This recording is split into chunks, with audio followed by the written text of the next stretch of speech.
Halo semuanya, saya Felis, absen 18 dari 10 IPS 1. Hari ini saya akan membahas tentang peradaban Amerika kuno. Nah, udah pada tahu belum ada apa aja sih di peradaban Amerika kuno ini? Yuk langsung aja ya kita bahas. Peradaban Amerika kuno terdiri dari 3 peradaban bangsa. Ada apa aja?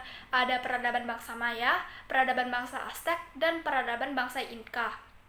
Pada kesempatan kali ini, saya akan membahas tentang peradaban bangsa Inca.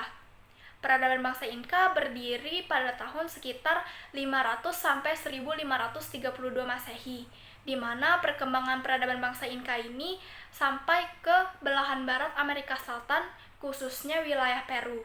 Nah, mirip-mirip sama bangsa Aztec, bangsa Inca ini juga memiliki watak militer, di mana digunakan untuk melakukan perluasan wilayah dengan cara peperangan. Pada tahun 600 sampai 1000 Masehi, peradaban Inca ini mengembangkan pertanian. Mereka membuat sebuah sistem untuk menahan longsor. Sistem ini dinamakan terasering. Mereka juga membuat sebuah sistem irigasi untuk menahan potensi terjadinya banjir. Untuk menghidupi kehidupan mereka, serta memberi makan para tentara, birokrat, dan buruh pabrik, bangsa Inca ini terus merawat lahan pertanian mereka.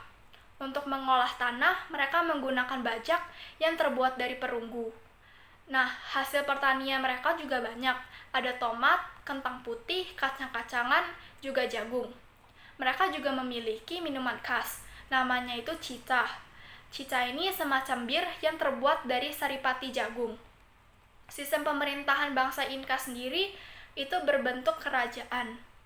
Dalam menerapkan sistem pemerintahannya, bangsa Inca berbeda dengan bangsa Aztec. Kenapa dikatakan berbeda? Karena di sini bangsa Aztec itu mengontrol rakyat jajahannya dengan teror. Kalau bangsa Inca, dia mengatur atau mengontrol rakyatnya itu dengan penyatuan imperium.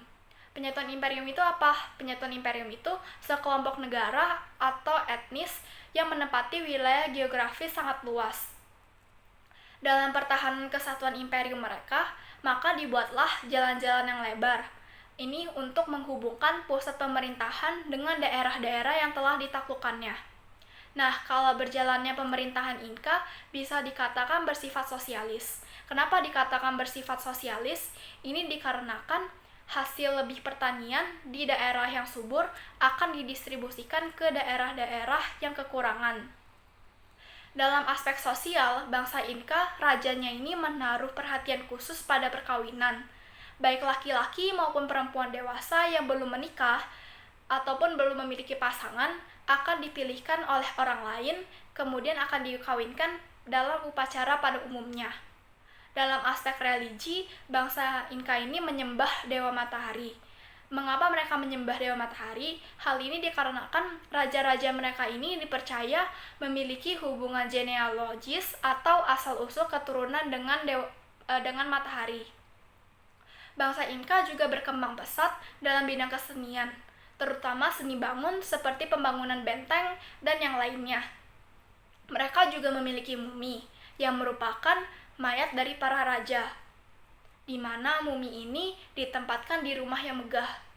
Warisan dari bangsa Inca sendiri yang dapat kita lihat sampai sekarang ini antara lain ada emas, perak, batuan indah, dan katun. Mereka juga mengumpulkan wol, salah satunya adalah wol Campi, yang dimana wol ini itu digunakan khusus untuk kerajaan dan juga bangsawan. Terkadang mereka juga menggunakan rambut kelelawar atau hummingbird itu sebagai dasar pembuatan permadani warna-warni. Nah, selanjutnya saya akan membahas tentang peradaban Amerika kuno yang mengalami perkembangan teknologi kedokteran yang pesat dan dikaitkan dengan keadaan wabah corona yang melanda dunia saat ini. Peradaban Amerika kuno mengalami perkembangan termasuk di bidang kedokterannya. Pada zaman itu, untuk melakukan pengobatan, digunakan obat-obatan herbal untuk menyembuhkan berbagai penyakit. Salah satu sumber energi dan kesehatan umum pada zaman itu ialah minuman coklat, yang berasal dari buah pohon kakao. Penggunaan obat-obatan herbal ini dapat kita lihat dari buku yang telah disusun oleh 2 siswa Aztec. Nah, selain itu, ada sebuah praktik yang sering digunakan hanya sebagai upaya terakhir. Ini dinamakan trepanning, yaitu memberi pengeboran lubang pada tengkorak manusia. Awalnya mereka percaya bahwa hal ini adalah tindakan untuk mengeluarkan roh jahat. Namun ternyata tindakan itu berhasil untuk menyembuhkan penyakit. Pada zaman dahulu, jika ada keluarga yang terkena suatu penyakit, maka warga yang lainnya akan melakukan isolasi diri dan juga menghindari orang tersebut. Sama halnya dengan keadaan wabah corona yang melanda dunia saat ini. Hampir seluruh masyarakat di dunia itu sekarang melakukan isolasi diri agar terhindar dari virus yang sedang melanda. Dan juga ada negara, misalnya Indonesia.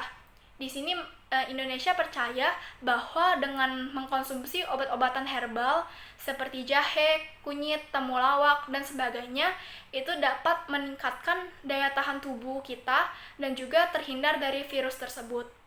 Sekian informasi yang dapat saya sampaikan, kurang lebihnya mohon maaf. Terima kasih.